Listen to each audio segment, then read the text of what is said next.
Assalamualaikum warahmatullahi wabarakatuh. Hai sobat belajar semuanya, bertemu kembali dengan Kak Ridwan di sini. Tentunya kita akan semakin menambah kesiapan sobat belajar semua dalam rangka menghadapi UTBK yang akan kamu semua hadapi dalam waktu dekat ini. Semakin siap, semakin terampil, semakin juga ahli ya, guna mempersiapkan diri menghadapi soal-soal sosiologi, khususnya yang berkaitan dengan materi kita pada kesempatan kali ini nih sobat belajar, yaitu adalah mengenai soal-soal di sekitar perubahan sosial itu sendiri ya. Nah, kalau berbicara mengenai perubahan sosial menjadi sebuah bagian dari soal UTBK yang tidak bisa dipisahkan. Cukup sering loh sobat belajar pola-pola soal UTBK yang datang dari sumber materi perubahan sosial itu sendiri.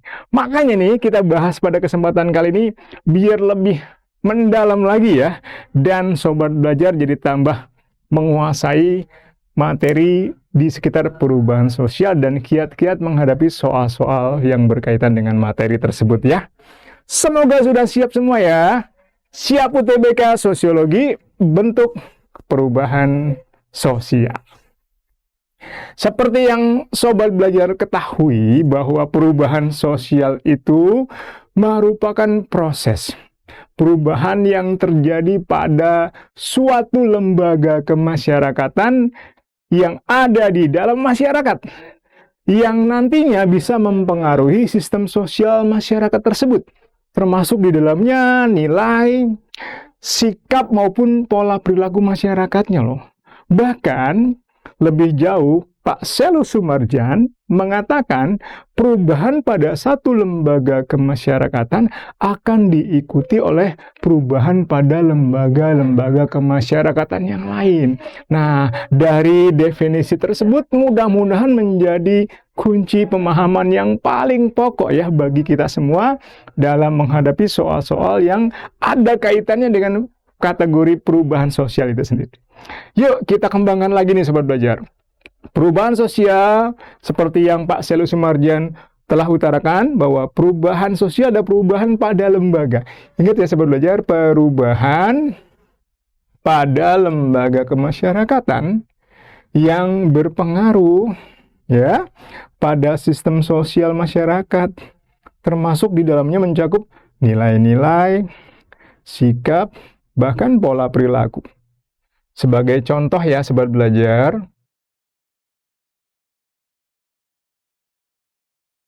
selama pandemi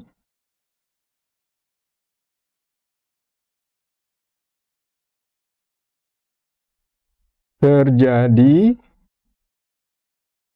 perubahan pada lembaga kemasyarakatan.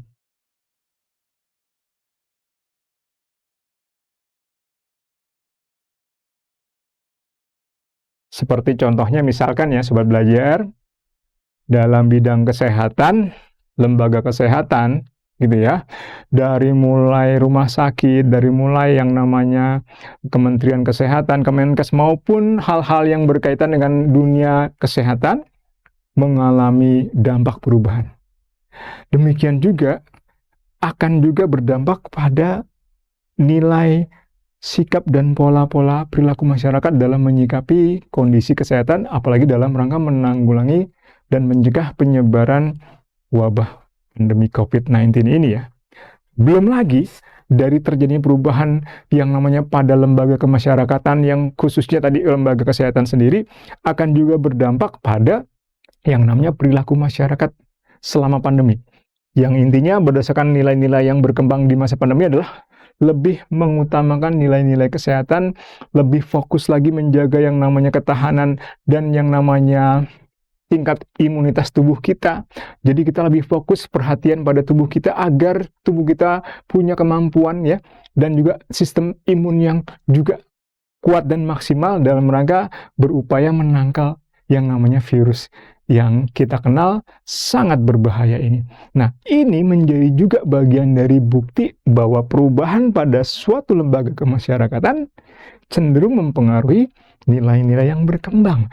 Nilai yang berkembang apalagi ya Sobat Belajar, selain misalkan kita semakin lebih menyadari dan mementingkan yang namanya imunitas tubuh, yaitu kita lebih menjaga pola perilaku dalam arti setiap kita keluar rumah selalu berusaha memakai masker, mentaati protokol kesehatan yang dianjurkan oleh pihak-pihak yang berkait ya, entah mungkin Kemenkes atau mungkin lembaga-lembaga yang berkaitan dengan masalah penanggulangan wabah COVID-19.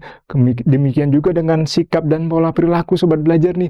Jadi lebih cenderung sering cuci tangan gak sih? Betul. Jadi sering agak-agak parno ya kalau mendengar orang batuk, atau mungkin kalau di tempat keramaian lebih berhati-hati dan berantisipasi, menjaga jarak mungkin, dan sebagainya, dan sebagainya. Itu juga bagian dari bentuk adanya perubahan terhadap nilai, sikap, maupun pola perilaku masyarakat seiring terjadinya perubahan pada lembaga kemasyarakatan. Belum lagi nih Sobat Belajar, perubahan tersebut akan berdampak pada lembaga-lembaga kemasyarakatan yang lain. Misalkan selama pandemi, karena ada kondisi penyebaran wabah di Indonesia juga sangat cepat dan sangat tinggi ya Sobat Belajar. Kita juga sangat prihatin ya dengan semakin meningkatnya angka kasus wabah COVID-19 di Indonesia. Tetapi kita juga tahu ya, wabah tersebut berdampak tidak hanya pada bidang-bidang yang berkaitan langsung, tetapi juga merambah pada pengaruhnya pada lembaga-lembaga lain. Misalkan saja ya, bidang industri, bidang perekonomian, bidang produksi, sehingga berdampak pada munculnya gejala kemerosotan pertumbuhan ekonomi, berdampak pada atau berimbas pada yang namanya PHK besar-besaran, dan akan berdampak juga pada meningkatnya angka pengangguran dan juga kemiskinan. Belum lagi nih Sobat Belajar, pandemi juga berdampak pada perubahan sistem pembelajaran dalam dunia pendidikan. Ini menunjukkan lembaga kemasyarakatan yang terkait langsung, yaitu lembaga kesehatan, juga akan menyebar pengaruhnya kepada lembaga-lembaga lain. Misalkan salah satunya lembaga pendidikan dan lembaga ekonomi ya, yang jelas-jelas mengalami dampak secara langsung maupun tidak langsung. Contohnya kalau dalam lembaga pendidikan, sistem belajarnya jadi jarak jauh atau online atau daring. Kemudian juga yang namanya pola bekerja jadi WFH, siapa yang papa, mamahnya, siapa yang ibu, bapak, dan kerabatnya akhirnya jadi lebih banyak bekerja dari rumah. Itu juga menjadi bukti terjadinya perubahan pola sikap nilai dari sistem sosial yang berubah. Karena adanya perubahan pada satu lembaga kemasyarakatan menyebabkan perubahan pada lembaga lainnya. Sobat Belajar, kita lanjut lagi ya. Berbicara mengenai perubahan tadi, perubahan sosial banyak bentuknya nih. Adapun bentuk-bentuk perubahan sosial, kalau kakak bilang ya, ada sekitar 10 loh. Kalau Sobat Belajar pernah dengar ya, ada kurang lebih 10 bentuk perubahan sosial yang kita bagi berdasarkan kategori-kategorinya nih. Pertama, bentuk perubahan sosial berdasarkan aspek waktu. Kemudian dari aspek waktu bisa kita kembangkan, ada perubahan sosial yang sifatnya atau waktunya cepat, disebutnya revolusi, ya. Berarti di sini perubahan secara cepat. Selebihnya ada perubahan yang sifatnya lama atau juga lambat. Kenapa lama? Karena lambat Kak perubahannya, gitu. Apalagi Sobat Belajar? Bentuk yang kedua adalah berdasarkan arahnya. Perubahan bisa mengarah kepada dua hal. Kemajuan, tapi juga bisa mengarah kepada suatu kemunduran. Kemunduran dan kemajuan kita sebut dengan istilahnya, kalau kemajuan mengarah kepada suatu bentuk kemajuan, namanya progres. Betul nggak Sobat Belajar? Progres. Sementara kalau mengarah kepada suatu kemunduran disebutnya regress. Siapa yang bisa mencontohkan bentuk-bentuk perubahan progres maupun bentuk perubahan regress? Ayo, kakak tungguin. Boleh. Penemuan yang namanya teknologi internet akan meningkatkan efektivitas dan efisiensi yang namanya teknologi informasi komunikasi dalam dunia bisnis, pendidikan, hiburan, dan bidang-bidang lainnya, bahkan bidang ekonomi. Ini menunjukkan bahwa teknologi, termasuk internet, bisa meningkatkan taraf kemajuan masyarakat. Contoh kecilnya misalkan penggunaan mesin-mesin modern di masyarakat pertanian. Misalkan petani yang sebelumnya menggunakan tenaga manual ya, entah mungkin tenaga hewan maupun tenaga manusia dalam proses pembajakan sawah, mengolah sawah, akhirnya mulai tergantikan dengan penggunaan yang namanya mesin-mesin modern. Salah satunya misalkan traktor.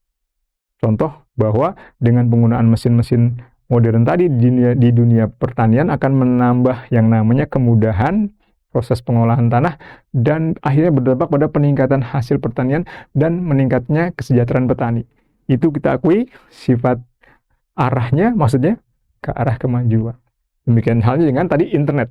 Sekarang bagaimana ya sebuah perubahan bisa berdampak pada kemunduran? Bisa jadi contoh tadi juga berdampak pada hal-hal yang di luar dugaan kita. Kemunduran dalam arti bisa mendorong terjadinya hal-hal yang sebelumnya ada menjadi tidak ada. Ada yang berkurang atau mungkin hilang. Contoh ya Sobat Belajar, memang di satu sisi penggunaan yang namanya mesin-mesin modern di dunia pertanian, di satu sisi menambah yang namanya efektivitas dan efisiensi kerja para petani. Dan ternyata juga berdampak pada peningkatan hasil panen dan juga meningkatnya kesejahteraan petani itu sendiri. Betul nggak Sobat Belajar?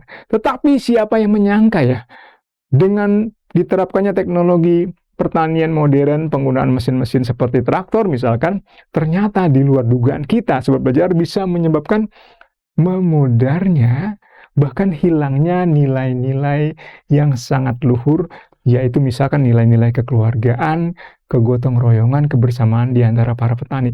Jadi sejak saat itu petani lebih individualistis dan lebih mementingkan aspek yang namanya perekonomian belaka dibandingkan dengan aspek-aspek yang tidak kalah penting lainnya ya, seperti kekeluargaan, kegotong royongan, dan sebagainya. Dan ini bisa kita akui, memudarnya bahkan hilangnya nilai-nilai kekeluargaan, kegotong royongan bisa mengacu kepada terjadinya proses kemunduran dalam kehidupan sosial budaya masyarakat kita. Gimana Sobat Belajar? Yang progres dan regres bisa ya? Selebihnya adalah berdasarkan sifatnya. Berdasarkan sifatnya nih Sobat Belajar ada dua juga. Ada perubahan struktural, ada perubahan proses. Adapun yang dimaksud dengan perubahan struktural, artinya perubahan sangat mendasar. Kenapa disebutnya sangat mendasar? Karena bisa mengubah struktur organisasi dalam kehidupan masyarakat secara total. Bayangkan misalkan ada sebuah desa terpencil yang terisolir, belum ada teknologi. Sebelumnya masyarakatnya benar-benar tradisional, terbatas pada kemampuan masyarakat yang sifatnya konvensional.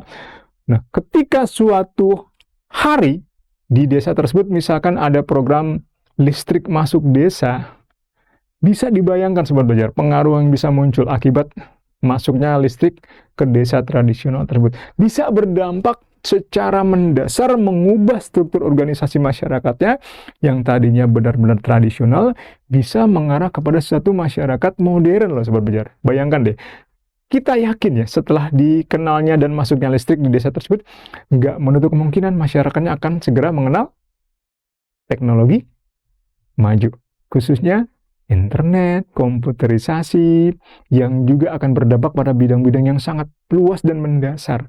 Bisa mengembangkan aspek ekonomi, bisa mengembangkan aspek politik, sistem pemerintahan di desa tersebut semakin terbantu, semakin modern, sistem pengolahan data, sistem pendidikan pun semakin maju, dan tidak menutup kemungkinan hiburan semakin gencar masuk arusnya ke masyarakat tersebut, sehingga mengubah struktur masyarakatnya secara mendasar akibat dari perubahan sosial tadi. Sementara satunya lagi, perubahan yang disebut perubahan proses, ini sifatnya tidak mendasar. Perubahannya disebut tidak mendasar, melainkan hanya merupakan lanjutan maupun penyempurnaan dari perubahan sebelumnya.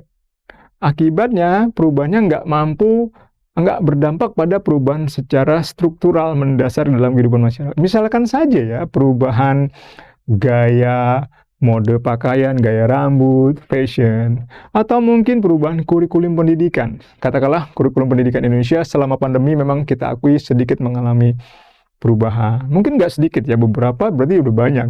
Sistem pembelajarannya, sistem penerimaan siswa baru di sekolah, dan sebagainya, dan sebagainya, dan sebagainya. Dan kita akui bahwa perubahan tersebut tidak berdampak secara mendasar pada kehidupan masyarakat Indonesia. Karena kalau kakak buktikan ya, apakah dengan perubahan kurikulum menyebabkan kondisi politik Indonesia berubah? Belum tentu juga. Apakah dengan terjadi perubahan kurikulum Indonesia akan menyebabkan harga cabai jadi naik atau turun?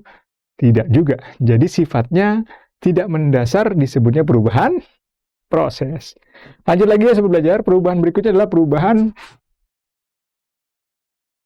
dilihat dari aspek pengaruhnya. Berdasarkan pengaruhnya, sobat belajar, ada perubahan yang disebut perubahan besar, dan satunya lagi perubahan kecil. Bila mana perubahan disebut perubahan besar?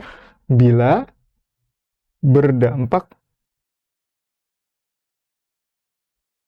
atau berpengaruh luas. Sementara akan disebut kecil, kurang berpengaruh.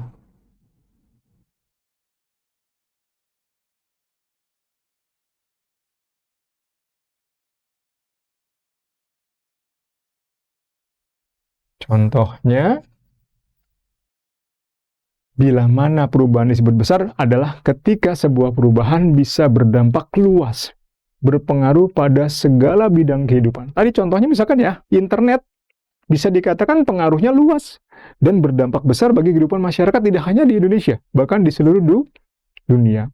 Perubahan sistem pemerintahan di Indonesia juga sifatnya luas, besar.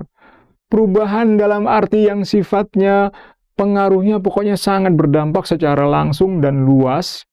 Itulah yang kita kategorikan perubahan besar ya sobat belajar. Seperti halnya juga perubahan pada sebuah masyarakat secara total. Selebihnya ada perubahan yang disebut pengaruhnya kecil. Bila mana disebut perubahan kecil, bentuknya bila perubahan tersebut tidak secara langsung berdampak pada aspek kehidupan masyarakat secara umum. Misalkan tadi ya, gaya rambut berubah, gaya pakaian atau fashion berubah, kakak yakin tidak langsung berdampak pada segi-segi kehidupan masyarakat di bidang-bidang lain ya.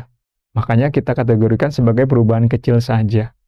Selebihnya ada perubahan apa lagi sobat belajar, yaitu perubahan berdasarkan perencanaannya.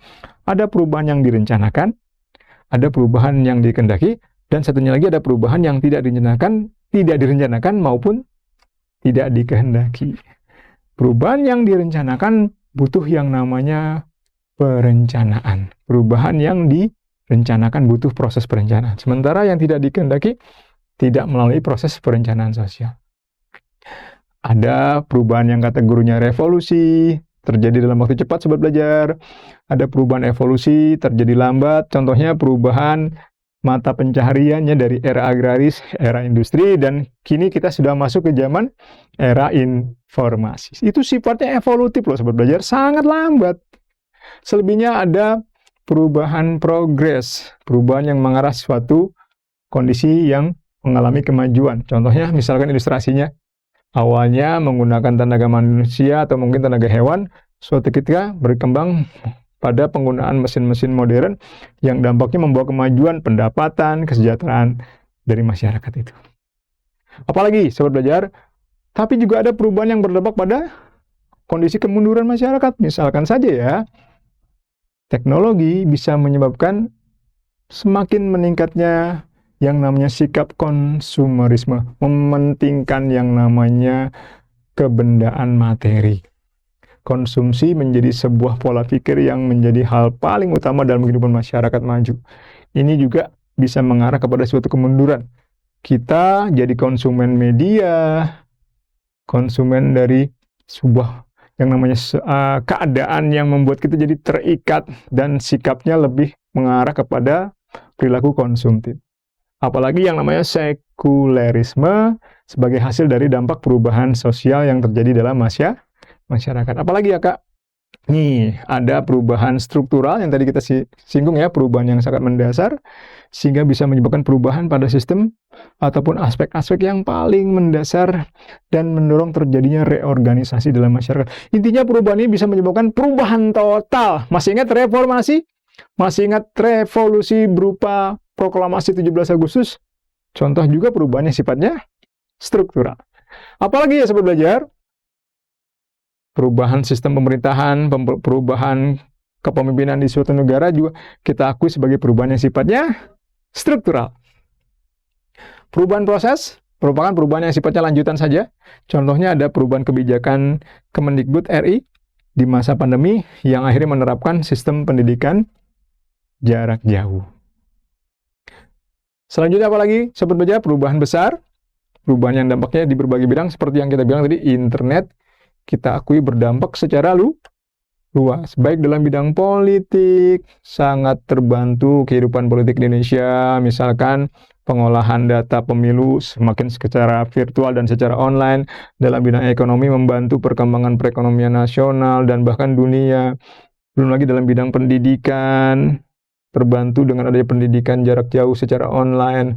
Dalam bidang yang namanya agama, meningkatkan yang namanya kualitas keimanan masyarakat akibat dari kemudahan menikmati kajian-kajian agama secara digital. Belum lagi bidang-bidang lainnya sobat belajar, sangat luas. Perubahan yang seperti itu kita sebut namanya perubahan yang dampaknya besar.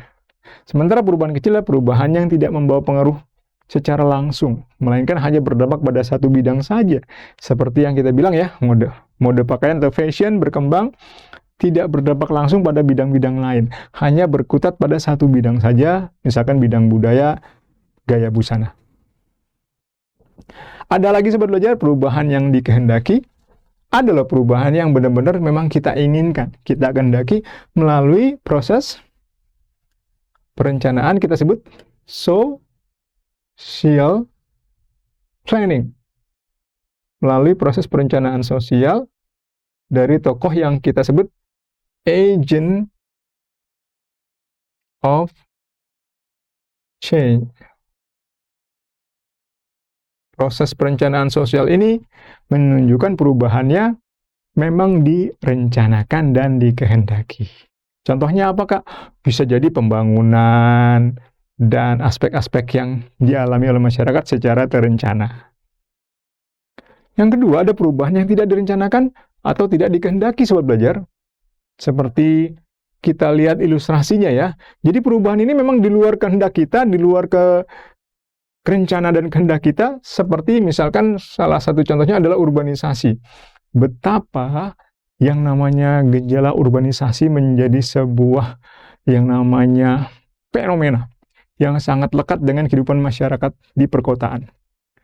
Masyarakat dari daerah pedesaan berbondong-bondong ke wilayah perkotaan untuk mungkin mengadu nasib memperbaiki kehidupannya, tapi dampaknya adalah sesuatu yang di luar dugaan kita ya, menambah kepadatan penduduk, meningkatkan angka pengangguran, dan juga kemiskinan di daerah perkotaan. Belum lagi selama misalkan masa pandemi loh, sobat belajar, di luar kehendak kita banyak menyebabkan dampak perekonomian menjadi menurun dan berujung pada kasus kemiskinan. Dari awalnya PHK mengarah kepada kemiskinan. Ini sesuatu yang kita nggak pernah rencanakan, sesuatu yang nggak pernah kita kehendaki, tapi terjadi juga ya di luar rencana kita. Bagaimana sobat belajar? Semoga bahasan kita di sekitar perubahan sosial menjadi pokok bahasan yang mudah dipahami dan jadi penyemangat juga buat kita ya dalam melatih soal-soal kemampuan di sekitar perubahan sosial. Seperti yang kita akan lakukan nih berikut ini, akan kakak urutkan soalnya dari beberapa pola soal di UTBK di sekitar materi perubahan sosial. Soal pertama, kurang lebih sebagai berikut, diambil dari UTBK beberapa tahun yang lalu nih sobat belajar, SBMPTN. Nomor 1, apabila perubahan sosial yang ada mengakibatkan disintegrasi masyarakat, berarti perubahan tersebut sifatnya apa? Oke, kita pernah nyinggung bahwa perubahan yang dikaitkan dengan kondisi seperti itu berarti menimbulkan hal yang sifatnya negatif. Disintegrasi berarti negatif. Karena bisa berdampak pada yang namanya ketidakstabilan.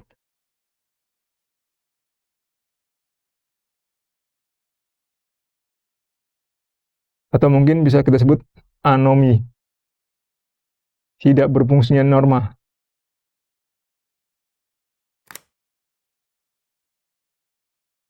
Tidak berfungsinya, atau mungkin gejala-gejala lain yang muncul di dalam masyarakat lah sobat belajar. Nah, kondisi ini menunjukkan bahwa perubahannya sifatnya membawa kemunduran atau kemajuan sobat belajar. Pastinya sesuatu yang bisa merusak tatanan dalam masyarakat kita sebut negatif dan membawa kemunduran. Misalkan saja kemajuan internet tidak dibarengi oleh sikap-sikap yang sifatnya mendukung, malah mempergunakan teknologi tersebut untuk sesuatu yang sifatnya melanggar hukum. Contohnya misalkan kejahatan cyber ya, kejahatan yang sifatnya virtual, kejahatan yang sifatnya digital, kejahatan yang sifatnya online, semakin mewabah dan merebak di masyarakat. Dan ini menunjukkan bahwa teknologi bisa berdampak pada hal-hal yang sifatnya menimbulkan kondisi disintegratif, membawa kemunduran. Hal yang menunjukkan perubahannya yang membawa kemunduran berarti regres. Betul nggak sobat belajar? Perubahan yang membawa kepada hal-hal yang sifatnya negatif, membawa kemunduran, kita kenal dengan perubahan regres. Wah, ini mah soalnya mudah ya sobat belajar. Yuk kita lanjut lagi. Nomor 2. Berikut ini adalah ciri perubahan evolusioner. Wah, kalau dengar istilah evolusi, berarti perubahannya secara lambat. Karena harus melalui proses tahapan-tahapan tertentu nih sobat belajar.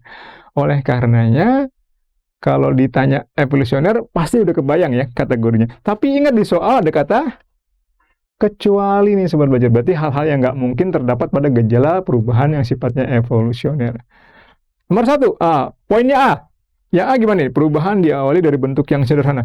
Memang sobat belajar, biasanya perubahan evolusi biasanya menunjukkan adanya proses perkembangan dari tahapan sederhana ke tahapan yang lebih maju. Misalkan di sini tingkat peradabannya, perkembangannya masih sangat sederhana. Dari primitif, misalkan ya kalau masyarakat ya sahabat belajar, tradisional, hingga ke arah modern. Nah, berarti di sini juga mengalami perubahan yang sifatnya menunjukkan adanya tahapan-tahapan proses. Misalkan di sini masih menggunakan teknologi pertanian yang seadanya, dimulai menggunakan penerapan teknologi sudah lebih maju. Tapi di sinilah modern sudah mengenal teknologi industrialisasi yang semakin mapan. Dan ini menunjukkan tahapan-tahapan berawal dari tingkatan sederhana dulu. Jadi yang A termasuk kategori perubahan lambat ya. Jadi bukan jawaban kita. Yang B, perubahan berjalan sesuai dengan tahapan-tahapan tertentu. Ini pun bagian dari bukti bahwa perubahannya lambat memang melalui tahapan. Jadi yang B bukan jawaban kita ya sahabat belajar. Yang C, perubahan terjadi dengan sendirinya. Perubahan yang terjadi dengan sendirinya itu dalam arti memang secara evolusi sesuai dengan perkembangan yang dialami oleh masyarakatnya. Nah, kalau kita bandingkan dengan perubahan yang direncanakan sebelumnya, karena kaitannya dengan masalah perubahan lambat atau cepat, inilah yang paling tidak berkaitan langsung dengan yang namanya lambat tidaknya sebuah perubahan. Karena yang namanya perubahan yang tidak direncanakan akan disebut sebagai perubahan di luar kehendak. Contohnya misalkan ya sobat belajar, bencana alam, urbanisasi, pengangguran, kemiskinan. Itu mah sifatnya bukan masalah lambat atau tidak Kak, cepat atau bukan, melainkan masalah di luar jangkauan kehendak dan perencanaan kita sebagai anggota masyarakat ya sobat belajar. Sementara yang pastinya ya juga termasuk ciri, jadi bukan jawaban kita. Oleh karenanya kalau ditanya kecuali sobat belajar, kenapa jawabannya yang paling tepat adalah D? Gampang bukan? Yuk kita lanjut lagi. Nomor 3 nih soalnya gampang sobat belajar, ditanyakan mengenai perubahan sistem ekonomi masyarakat. Wah, kebayang ya, masyarakat Indonesia sistem ekonominya yang sangat kita kenal adalah masyarakat agraris. Mungkin sebagian juga ada yang sifatnya maritim. Kebayang nggak sobat belajar?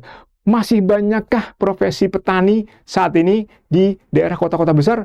dipastikan semakin jarang ya. Jangan-jangan di kota besar seperti misalkan Jakarta, profesi petani memang udah nggak ada, punah, tergantikan oleh profesi-profesi baru seiring dengan kemajuan masyarakat yang bersangkutan.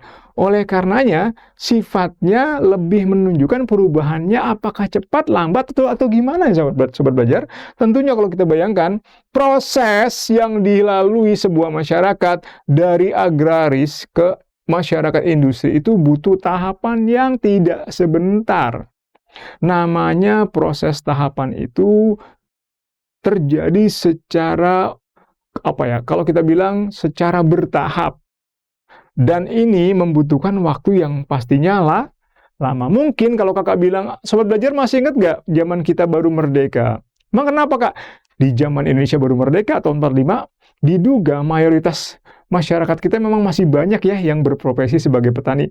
Wah bener kak. Tapi sekarang dibandingkan dengan era sekarang nih, saat ini kita berada di tahun 2021, bisa dipastikan loh Sobat Belajar, profesi petani diduga sudah mengalami penurunan jumlahnya secara drastis akibat terjadinya perubahan kondisi masyarakat akibat industrialisasi dan modernisasi. Dengan demikian Sobat Belajar, gejala tersebut dinamakan perubahannya evolusioner karena terjadi secara lambat. Gimana Sobat Belajar? Gampang bukan? Yuk kita kembangkan ke soal berikutnya ya. Nomor berikutnya nih berkaitan dengan soal sejarah nih Sobat Belajar. Sejarah perkembangan masyarakat. Mengingat sosiologi kan juga berkutat juga dalam hal-hal yang sifatnya mengenai perkembangan kemasyarakatan ya. Adapun peristiwanya adalah suatu peristiwa yang Sobat Belajar sudah kenal nih. Ini diambil dari beberapa tahun yang lalu SBMPTN yang menanyakan tentang dampak dari revolusi Perancis di tahun 1789. Mungkin Sobat Belajar pernah tahu nih ya bahwa revolusi Perancis itu berhasil menumbangkan yang namanya sebuah kediktatoran. Jadi kalau bisa disimpulkan, berawal dari revolusi sosial, terjadilah revolusi politik karena berhasil mengubah tatanan kekuasaan di suatu negara. Jadi ingat ya Sobat Belajar, revolusi Perancis adalah revolusi yang bernuansa politik dan mengakibatkan perubahan pada skala besar dan juga mendasar. Pertanyaannya, yang mana sih yang bukankah atau kecuali? Pastinya ya Sobat Belajar, dengan adanya revolusi Perancis mengubah struktur sosial loh secara mendasar. Peran, fungsi, status, dan kedudukan berubah loh Sobat Belajar. Karena berkaitan dengan struktur, berarti ada status dan peran juga yang berubah. Betul nggak? Raja sebelum revolusi Perancis berkuasa secara otoriter, secara absolut, secara mutlak. Tetapi apa yang terjadi setelah terjadinya revolusi Perancis? Raja kekuasaannya dibatasi oleh undang-undang. Pinter. Apalagi bahkan nih Sobat Belajar masih ingat ya, sejak adanya revolusi Perancis, sistem pemerintahan bahkan bentuk pemerintahan di negara Perancis berubah total ya, dari monarki absolut menjadi monarki konstitusi, bahkan nanti berkembang menjadi negara republik. Betul banget. Otoritas kekuasaan berubah, termasuk dari dampaknya struktur sosial juga berubah, distribusi hak dan kewajiban seperti kakak bilang, peran dan statusnya juga berubah, bangsawan akhirnya semakin dibatasi peran dan kedudukannya oleh parlemen di Perancis, sistem pemerintahan tadi kita bilang juga berubah. Adapun yang tidak termasuk adalah sistem mata pencaharian. Jadi masyarakat Perancis akibat revolusi Perancis tidak menyebabkan mata pencahariannya menjadi berubah ya. Yang petani masih melanjutkannya, yang menjadi pedagang dan menjadi profesi-profesi yang lain juga masih terus melakukan aktivitas seperti sebelumnya. Tetapi bisa dikatakan kalau aspek-aspek selain itu berubah total nih Sobat Belajar. Makanya kalau ditanya kecuali berarti yang tidak mengalami perubahan dampak dari revolusi Perancis adalah sistem mata pencaharian rakyat Perancis karena nggak berdampak langsung ya pada bidang perekonomian. Maklum nih Kak, ini perubahannya dalam bidang politik saja. Oke, Sobat Belajar ya, nomor 4 mah gampang jawabannya. C. Gitu ya. Kita lanjut lagi ya, sahabat belajar. Nomor 5. Masih ada kaitannya dengan revolusi. Berikut adalah syarat-syarat terjadinya revolusi. Revolusi. Perubahan secara cepat. Kakak mau tanya kepada sobat belajar semua. Apakah pertanyaannya? Kakak mau nanya ya. Siapa yang tahu? Apakah Indonesia pernah mengalami revolusi? Gimana sobat belajar? Jawabannya adalah iya, betul. Pernah, Kak. Bahkan nggak sekali. Minimal ada 2 kali. Revolusi. Bahkan kalau totalnya ada lebih dari 2, Kak. Ada yang gagal, ada yang berhasil. Yang berhasil 2 ya, Kak. Apa tuh? Kita urutkan ya. Proklamasi kemerdekaan 17 Agustus adalah bukti revolusi. Yang kedua adalah reformasi 21 Mei 1998. Itu sebuah revolusi yang berhasil. Adapun revolusi yang gagal adalah revolusi yang pernah dilakukan oleh pihak komunis PKI di tahun 1965. Bahkan sebelumnya juga pernah ada ya revolusi PKI di tahun 1948 dan keduanya gagal. Ini menunjukkan kenapa ada revolusi yang gagal, Kak. Kenapa ada revolusi yang berhasil? Karena revolusi memiliki kriteria dan syarat-syarat tertentu yang nggak bisa begitu aja terjadi. Oke, pertanyaannya apa aja syaratnya, Kak? 1. Adanya keinginan. Harus diawali oleh keinginan yang muncul dari diri sendirinya. Nah, gitu sobat belajar. Jadi kalau kita mau revolusi, harus berangkat dari keinginan kita sendiri untuk mau berubah. Siapa yang mau berubah? Harus datang dari kemauan sendiri. Jangan pernah berubah dipaksa atau didorong-dorong oleh pihak lain. Itu bukan bagian dari revolusi ya. Yang kedua, pemimpin.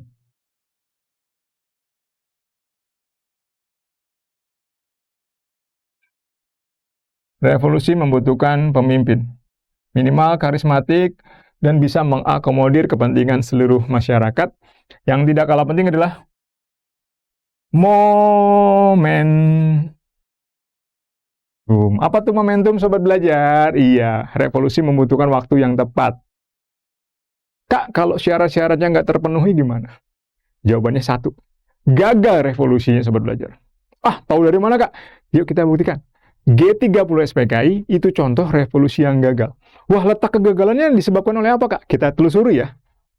Apakah nomor 1 masuk kategori G30 SPKI kenapa gagal? Bisa jadi.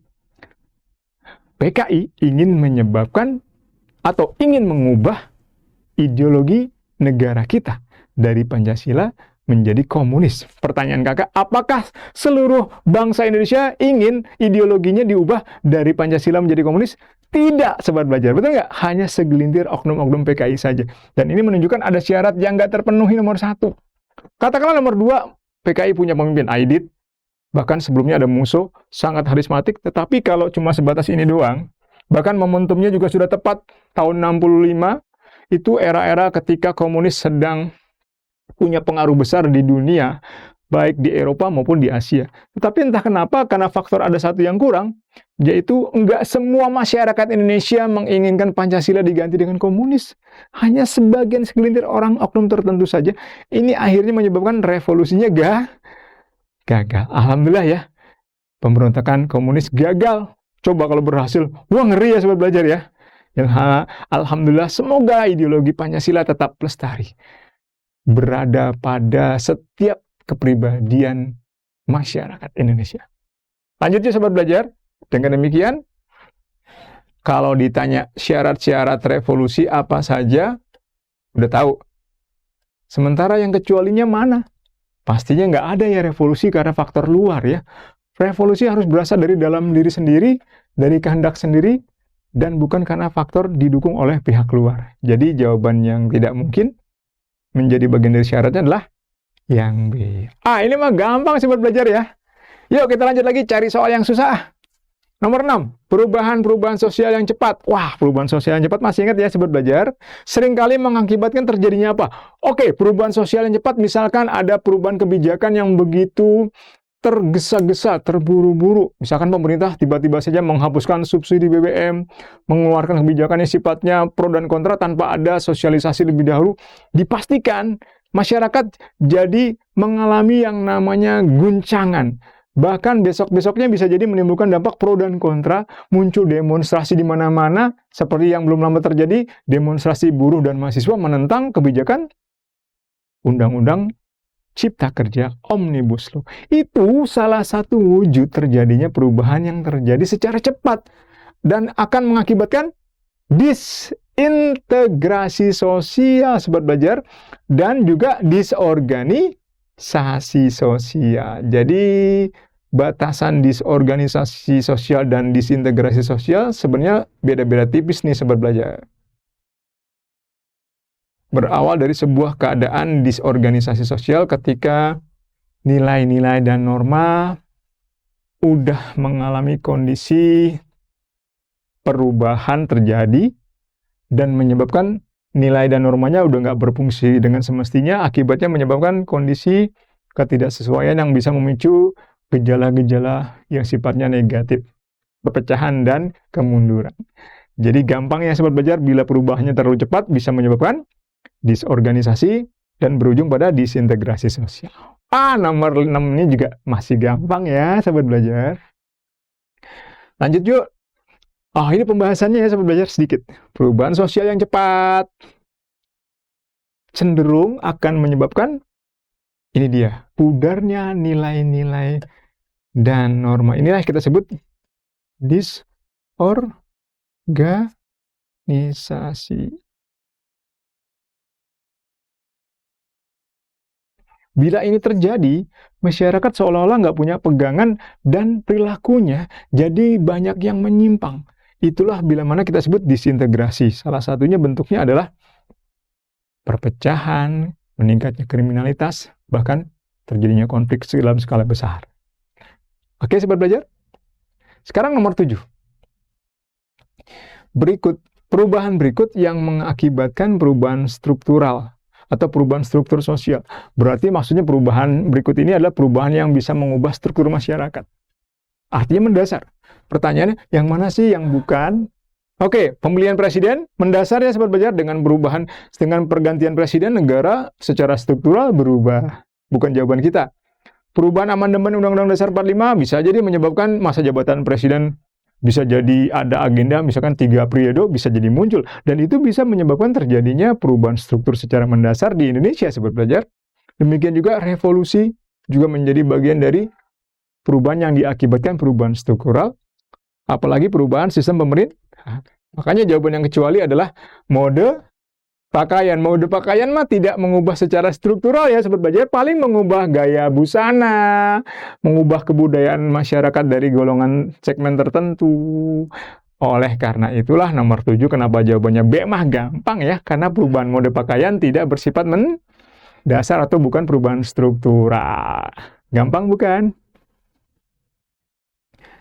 Nomor berikut ini berkaitan dengan perubahan undang-undang di sebuah negara akan mempengaruhi lembaga-lembaga sosial di negara tersebut. Berarti perubahan itu menunjukkan apa ya Sobat Belajar? Wah, ini menunjukkan bahwa yang namanya perubahan undang-undang di sebuah negara bisa mengubah yang namanya kondisi masyarakat secara struktural dalam bidang hukum, sosial, budaya, bahkan bidang politik.